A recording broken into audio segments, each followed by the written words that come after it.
Hey everyone, welcome back. It is Tony, and today we are talking about a little bit about online teaching and the end of school, and a little bit about radiation because it's a doozy. But um, so this week I only have 2 more weeks of teaching. Our kids are supposed to graduate on May 16th.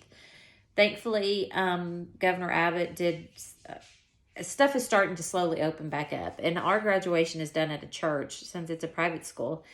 And they're hoping, here comes a dog, they're hoping that they'll be able to still do the graduation and not have to do it virtual or via parade, or any of the other 100 million things going on with the suggestions of, you just want these kids to be able to have some part of their senior year. They have we at BCA, they have what's called a spring spec, and so that's their prom. But I believe everybody gets to go, all high school kids get to go. I'm not positive on that. I just know it was supposed to be Friday. Today's Wednesday. It was supposed to be Friday, and it's not happening. And it's just, I feel so bad for these kids. I mean, there's no softball, there's no baseball, there's no tennis, there's, and I have a couple that, baseball is what they do and there's no baseball, and tennis is what they do and there's no tennis or softball, and it kind of breaks my heart. And then they're missing out anyway, the whole thing. And I'm sure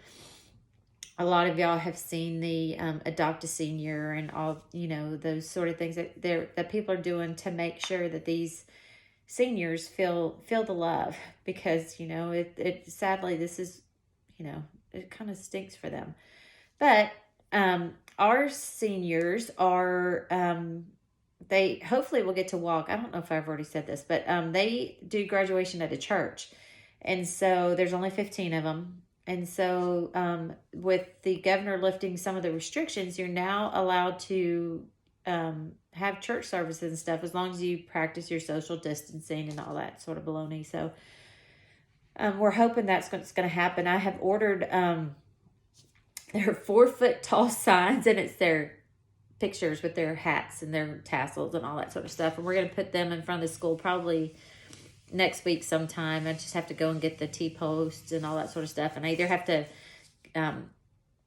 see if some parents will help me, or I'll get some of the guys from work to go with me, because, I think most, they understand. The people, the guys I work with understand. One of them's got a senior graduating from Pearland, and the couple of they all have, all but one of them has kids. So, but they'll do whatever I ask them to do, bless their hearts, because they're Marines. With Marines, you just tell them what to do and they do it. It's, they take orders well. So but I think that's the plan, is next week sometime going and putting up these great big 4-foot, and I say great big, they're 4 foot by 2 foot, but I want to be able to make sure that people driving down the road would see these kids, something that makes them feel a little special.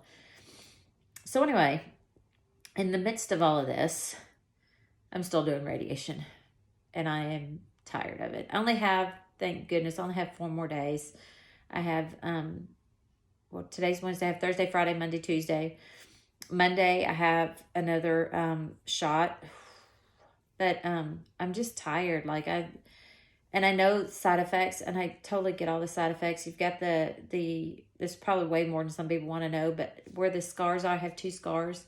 One from the lymph nodes, and that one's starting to, both of them getting kind of, but I don't have oozing sores like some people do. My mom's were horrible. Her burns were horrible. And so mine aren't, knock on wood, too bad, but it takes a toll on you. It makes you tired. And I have horrible insomnia now. And those that know me know I'm I need 8 hours of sleep. And you can start to see, I am starting to really feel it. And I told Joe, I said, I feel like I'm kind of reverting back to the end of chemo days. And I was messaging one of Joe's Marines. He has pancreatic cancer, stage 2 pancreatic cancer. And he took his last chemo, I'm almost positive it was Monday, or, you know what I'm lying to. I think he does an infusion on Monday, and then he does a fanny pack for 2 days. And thank God he finished his chemo today.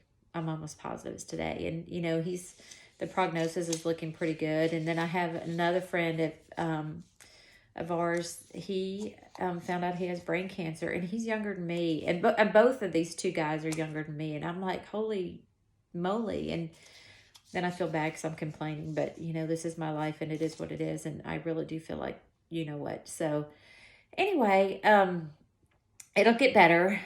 I only have 4 more treatments. And then I have to do the shot on Monday. And I meet with the oncologist on Monday to find out, the next steps. And I know I have to take it's a 5-year drug, like a hormone blocker type thing. And so I'm sure I'll find out about that. And I'm going to ask her about the whole sleeping thing and the whole, that. And I'm not going to lie, y'all, this is depressing. Like, I know I'm a Debbie Downer, and I try to be happy and I try to be cheerful, and it's tough. I mean, this is tough. This isn't for sissies. And so I just, I keep saying I want my life back. I want my life back, but now my life in the future is different. It's not like it was 7 months ago, and it's hard to believe that it's been 7 months. And I will take, I'm stuffy. There was just, the front blew through last night. And I don't know what it came through with it, but I'm stuffy. But, life, I have 14 months of treatment. So I still have, May, June, July, August, September, October, November, 7 more months to go. Duh. Math teacher, 7 months of treatment. I've got 14 total. Can I do 14 minus 7? Obviously not today. So anyway. It is what it is. I am fixing. That's a new Texas saying, is fixing. I am getting ready to do some more calculus notes so I can email it to the girls. I feel bad that I'm not saying I'm cheating them, because I'm not, but we're doing the best that we can do. I just feel like I could have done more had we been in a regular classroom environment, but this is life, and this is 2020 and what's going on in 2020. So anyway, today's video is kind of short, but my goal is to put a couple videos out a week. And I think Saturday's video will be my first chemo treatment that went south quickly. That's, looking back, it's funny. It wasn't so funny at the time, but I think everybody needs to kind of know what happens on your first day of chemo. So anyway, but thank y'all for coming back. If you want to, and I swore I was never going to do this, you can subscribe just so you know when I'm putting out more videos. I try to do them like, all 4 that I've done for. So this is number 5. Tuesday or Wednesdays and Saturdays-ish, maybe. I don't know what my pattern's going to be, but that's what's going on right now. I'm trying to figure out what I'm going to do tomorrow in my classes. And, well, I know what I'm going to do. I just have to write out the notes for my calculus girls. And then we're going over stuff for the Algebra 2 and Pre-Cal. So that's it. And we're going to hope that I can sleep tonight so that I'm a little more bright-eyed and bushy-tailed, and I don't look, today I feel like I look like death warmed over. And I don't. I really don't. I know I don't. I'm just tired. So anyway, y'all have a nice evening or a nice day or whatever day it may be for you. And reach out if you know people that are struggling. Not even if they're struggling. If you have introvert friends, people that like to stay home, reach out to them. Because I texted a friend of mine today. She's, there's a whole nother story with her. She's one of our Operation Finally Home recipients. But I texted her today and I'm like, how are you doing? Because you're an introvert and you're stuck at home with your 4-year-old twins. So, just make sure you check on your friends and see how they're doing, because not everybody is handling this the same way. So anyway, that's it. Y'all have a nice day. I'll talk to you probably on Saturday. Bye.